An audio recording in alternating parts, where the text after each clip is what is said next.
Ito po si my sweet tips, Liza. Dito po tayo sa aming bahay, sa likuran ng bahay namin. Ayan pong bahay namin, di pa po tapos guys. Sino namang gustong mag-sponsor sa bahay namin. Kami po hindi pa kami nakapagsahod. Kaya ganito po yung tsura ng bahay namin. Hindi pa po tapos to guys.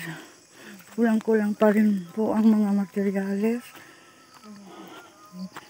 Sana may maawa kahit yellow na lang po.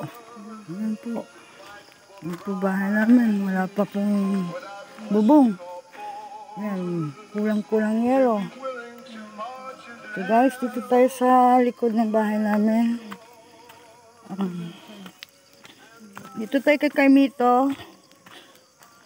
Ito po yung ating Kaimito. Kaimito namin.